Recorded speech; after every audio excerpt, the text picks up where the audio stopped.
반갑습니다. 돌집사TV입니다. 자, 이번 시간에도 바로 이어서 보도록 하겠습니다. 먼저 첫 번째, 홀랜드 직업 흥미검사의 6가지 유형을 쓰고 각각에 대해 설명하시오 되어 있습니다. 자, 우리 1차 때 너무 많이 봤던 내용이라서 잘 외우고 계시겠죠? 리아색이죠? 자, 리아색 써주시면 되고요. 보겠습니다. 자, 먼저 R, 현실형이죠. 기계, 도구, 동물에 관한 체계적이고 조직된 활동과 현장 활동을 좋아하나 사회성이 부족하다. 자, 뭘 좋아하는지 그리고 단점 이렇게 써주시면 되겠죠. 자, 탐구형은 호기심이 많고 과학적 탐구 활동을 선호하나 리더십이 부족하다. 예술형은 창의적이고 감성이 풍부하나 개발적이나 반복적, 틀에 박힌 일을 피하며 규범적인 모습이 부족하다. 자, 사회형, 친절, 봉사, 이해심이 많아 타인을 돕는 것을 즐기나 탐구적, 기계적 능력이 부족하다. 진취형, 리더십이 있고 외향적이나 체계적, 과학적 활동이 약한 모습을 보인다. 자, 관습형, 자료 정리와 수능을 잘하며 책임감이 강하나 변화와 융통성에 취약한 모습을 보인다 되어 있고요. 자, 우리 1차 때는 여기 관련된 직업들 많이 같이 외우셨죠. 자, 근데 2차 실기 때는 관련 직업을 써주시는 게 배점과는 전혀 상관없기 때문에 꼭 설명을 써주시기 바랍니다. 자, 다음 보겠습니다. 홀랜드의 육각형 모델과 관련한 해석 차원 중 일관성, 병발성, 정체성에 대해 설명하시오 혹은 관련된 해석 차원 5가지를 설명하시오 나올 수도 있습니다. 자, 그래서 우리 도식할게요. 자, 1변, 정, 1개 해서 외우겠습니다. 1변, 정, 1개. 자, 일관성이죠. 자, 간단하게 말씀드릴게요. 6가지 흥미 유형 중 공통점, 유사성을 가지는 유형은 일관성이고요. 변별성은 예를 들어서 설명해 볼게요. 특정 유형의 점수가 높은 경우 변별성이 높다고 볼 수 있다. 이렇게 써주셔도 되고요.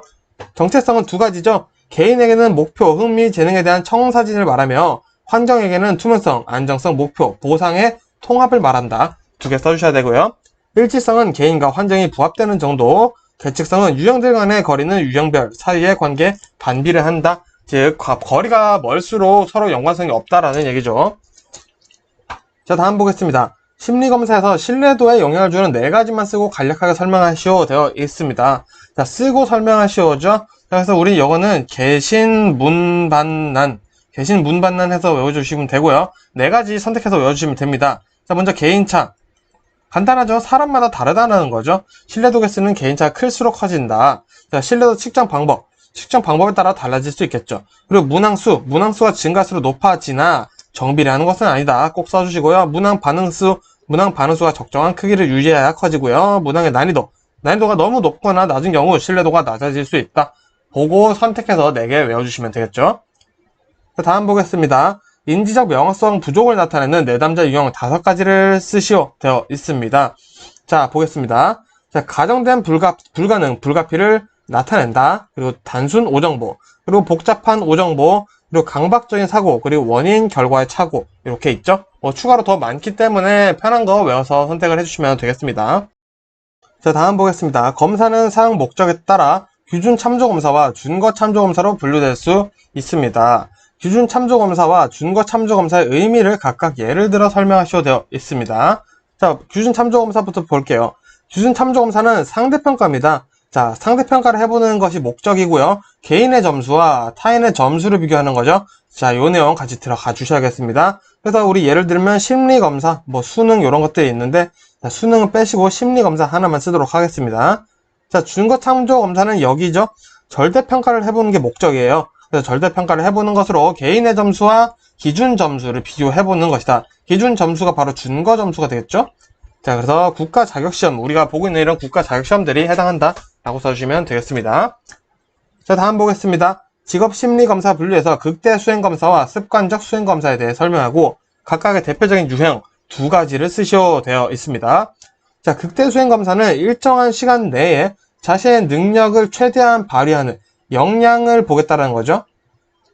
인지적 검사다. 자, 인지적 검사 단어 써주시고요. 자, 지능검사, 적성검사 있죠. 자, 그리고 지능검사, 적성검사, 성취도검사 추가해 주시면 되고요. 자, 습관적 수행검사.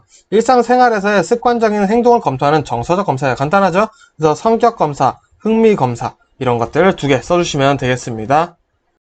자, 계속해서 보겠습니다. 2020년 한국 직업사전에 수록된 부가 직업정보 중 5가지를 쓰시오 되어 있습니다. 자, 도식해서 외울게요. 정숙, 직육, 강환이다 라고 외우셔주시면 되겠습니다. 자, 정규교육, 숙련기간, 직무 기능, 육체 활동, 작업 강도, 그리고 작업 환경. 그래서 강화는 둘 다 작업에 해당하는 것이다. 라고 해서 6개 정도 외워두시고요. 5가지 써주시면 되겠죠. 자, 이런 문제는 신출로 또 6개 쓰게 하는 문제가 나오기 좋습니다. 6개 해서 6점 딱 때리면은 깔끔하기 때문에 신출 대비해서 6개 외우시는 거 추천드립니다. 자, 다음 보겠습니다. 한국표준산업분류 중 산업활동, 산업분류정의를 쓰시오. 자, 이거 은근 외우기 까다로운데 또 나오면은 6점으로 나오기 때문에 꼭 외워주시는 게 좋겠죠? 자, 산업 보겠습니다. 유사한 성질을 가지는 산업활동에 주로 종사하는 생산 단위의 집합이다. 결국 생산 단위의 집합을 산업이라고 얘기를 하는 거죠. 자, 그럼 산업활동은 뭐다? 각 생산 단위가 노동, 자본, 원료 요 3가지 꼭 들어가 주셔야 됩니다. 3원칙이죠. 자, 노동, 자본, 원료 등을 투입하여 재화 또는 서비스를 생산이나 제공하는 일련의 활동 과정을 산업활동이라고 하고요. 자, 산업활동의 범위도 같이 외워둘게요. 영리적, 비영리적 활동이 모두 포함되지만 가정의 가사활동은 포함되지 않는다. 요 범위 같이 외워두시고요. 산업 분류 보겠습니다. 생산 단위가 주로 수행하는 산업활동을 유사성에 따라 유형화한 것이다. 라고 보시면 되겠죠? 자, 그럼 산, 투, 생 이거 많이 외우셨죠? 산출물, 투입물의 특성 및 생산활동의 일반적인 결합 형태를 기준으로 분류했다. 라는 거 간단히 외워주시면 되겠습니다. 자, 다음 보겠습니다. 노동부 성격 검사는 성격의 5요인 모델 빅5에 근거하고 있다. 5요인을 쓰시오. 자, 1차 때 많이 외우셨죠? 외호 성정경으로 많이 외우셨을 거예요.